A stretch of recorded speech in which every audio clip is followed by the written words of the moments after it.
Hey guys, it's your favorite Dinobot here, and 1998 Godzilla definitely has to be one of the most underrated Godzilla films, or at least one of the most underrated kaiju films. You see, going back at it and pretty much comparing it to some of the other Godzilla movies, it's actually not that bad, to be honest here. It's actually, believe it or not, one of my few favorites, believe it or not. And this is the movie that I grew up with, and I grew up with Godzilla, the series, so I guess you could say I'm a little bit biased towards it. But when it comes down to it, it definitely has one of the more public media or social media outlooks when it came to society. No one knew what to do. Everyone hated the military in that one because they didn't know what they were doing. You had the mayor trying to press the military to open the city. And, actually thinking about it, I was like, I wonder how the boys would react to Godzilla 1998, especially with the seven, before the whole Stormfront being exposed as a whole Nazi and stuff, and the sheer fact that, again, the seven do care about their social media or their public image more than anything. So much so that they'll be hiding various crimes from the public itself here. So I literally thought about it and decided, what if the seven were in Godzilla 1998? Could they stop it? Could they stop the incident? Who knows? And I hope you guys enjoyed today's video. I will be playing with my Glacus Draconis from the Ark Survival Ascended mod. And yeah, without further ado, let's begin here. Now, when it comes to power levels in the boys universe here, we're actually going to just rank them from weakest to strongest, or the least powerful from the most powerful. And I think the Deep obviously has the, well, lowest on the pole here. Sure, he's physically able to contend with A-Train, but A-Train isn't really all that when you think about it here. And the thing is, the Deep really doesn't have any good feats other than being able to control sea life. So that might be one of his few and only roles in this movie, to actually control sea life. Maybe he could lure some fish to the surface and have them be eaten by Godzilla 1998 in order to draw him into an ambush. Then there's Black Noir, who, again, I would say is physically stronger than the rest of the others, but is definitely the less powerful.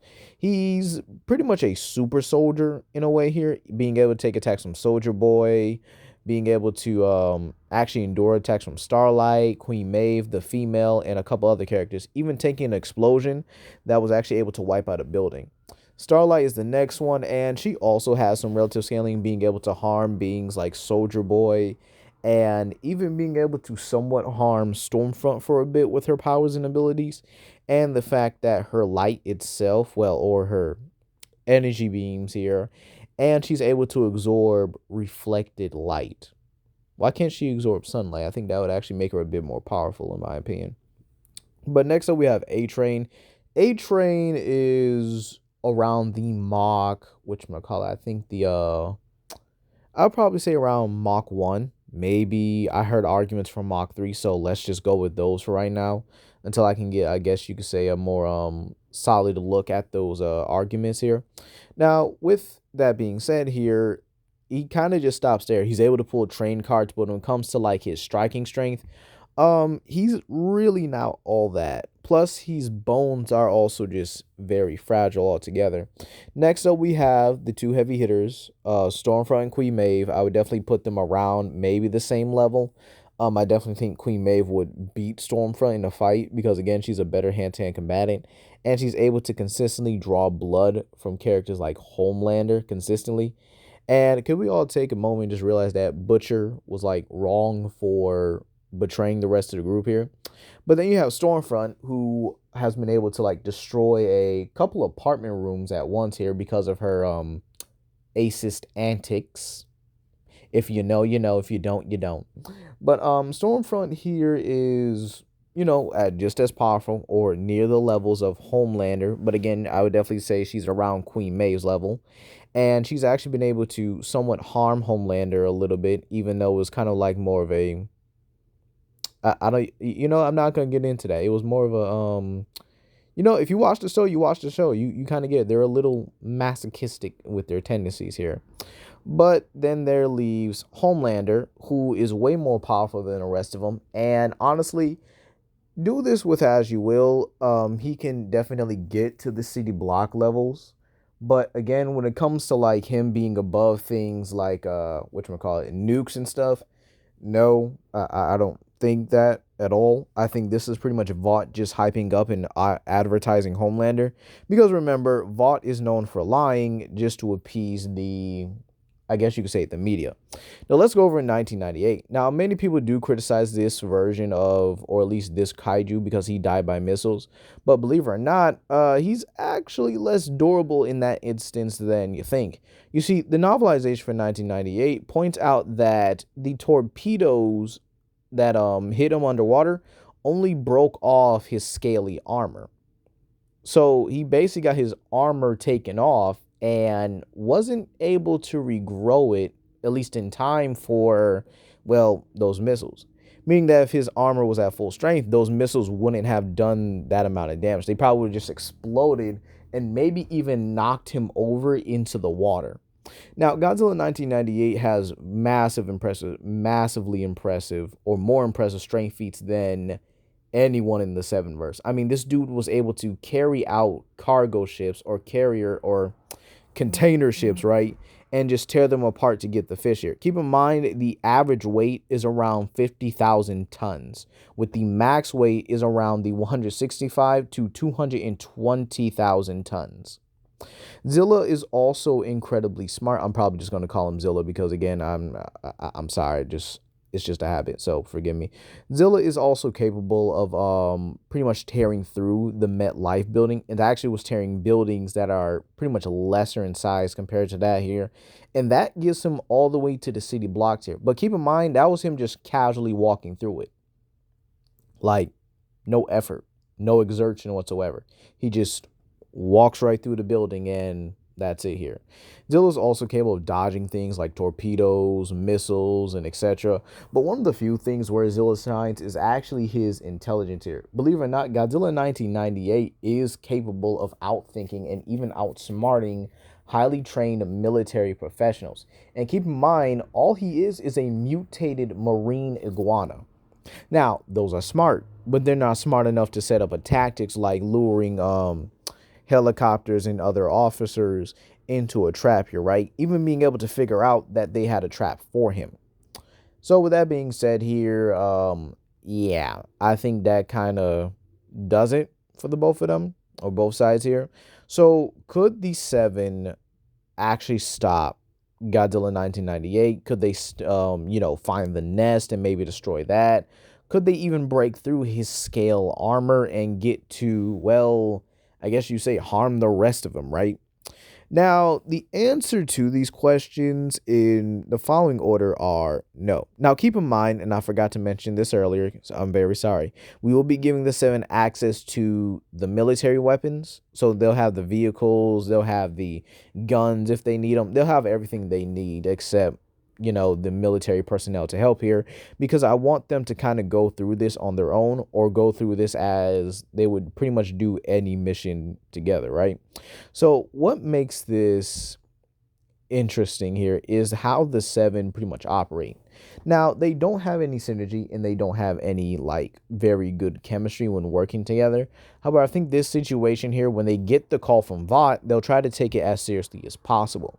So this means that they'll head to New York City, and obviously the heavy hitters of, Maeve, Stormfront, and Homelander are kind of the only ones that could possibly even damage 1998, if not actually just get his attention altogether. Now, there is a big problem with that here. For starters, they are going to have to lure him out, and that is where the deep comes in. I could actually see them maybe piecing together that this creature likes fish by judging the round, or pretty much with A-Train coming back with the report of the destruction and coming back with it smelling always like fish, which would then prompt them to, oh, well, if they put, two and two together, I mean, they should get four, right? So this means that they'll lure out Godzilla 1998, and then that first scene will happen. Now, this is also important because you have to understand they also have a public image to maintain as well. meaning that they're going to try to cause less destruction to the city as possible. And it's very possible that they may try to mitigate the damage to the city. But again, the problem is here, everyone is reckless. All right?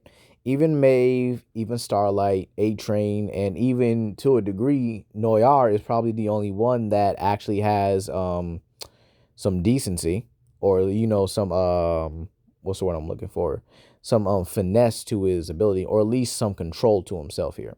However, the problem is that they probably would fail and would likely do worse than the military in this situation here. The reason why it is because, number one, they wouldn't know how to deal with something this big here, because they probably think it was like another soup or something. Now again, let's say they do find the image of animals recording, and then that's their best look at the creature, right? Once they see the creature, they might be a little starstruck at it, and in all honesty, this would cause the helicopter scene to play out very differently. I could see Stormfront and Homelander taking off, possibly leaving Maeve behind here, while Noir, the Deep, A Train, and Starlight take the helicopters here.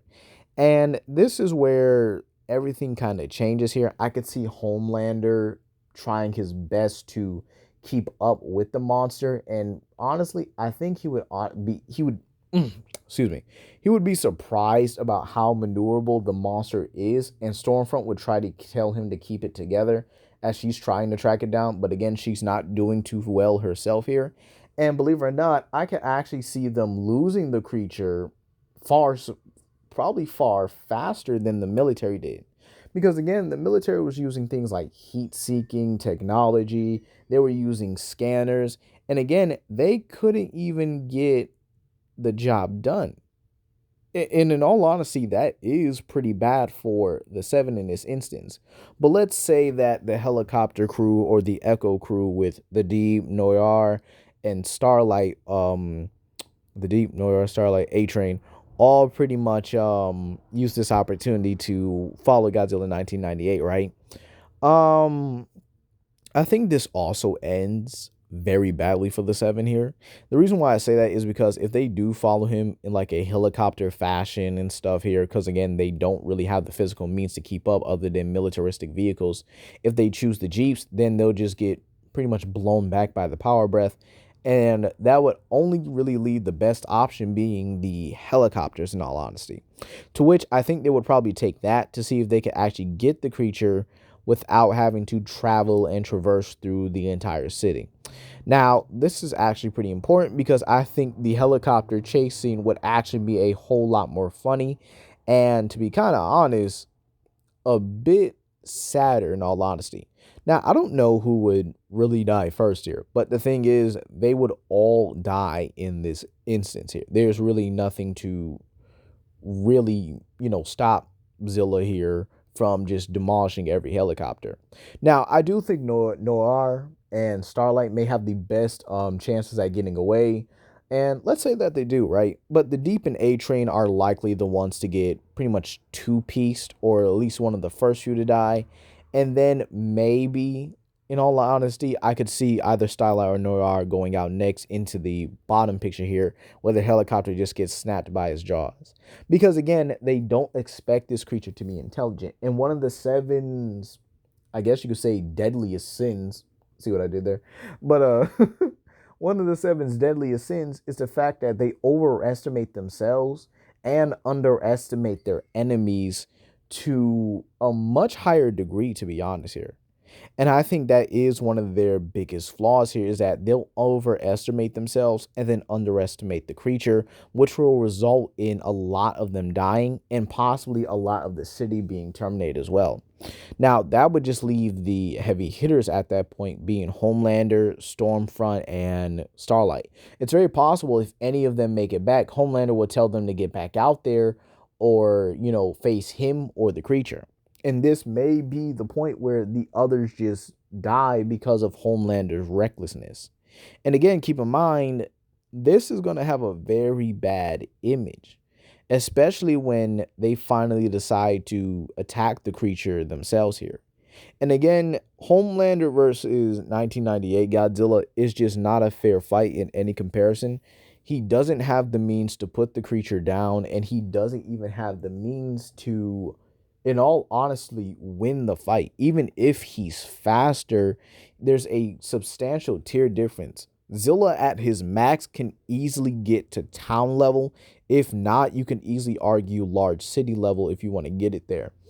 And the thing about it is, Homelander's, I guess you could say, is honestly just not there, or he's barely even close to those tiers. So, in all honesty, while I do think that the seven would, in all honesty, you know what? No, I'm not even going to sugarcoat it. The seven do poorly here. They have no way to get around this incident, even with prep, because they don't even have prep time feats here. So in all honesty, yeah, they don't even stop Godzilla 1998, and this may even lead to a worse situation than the original.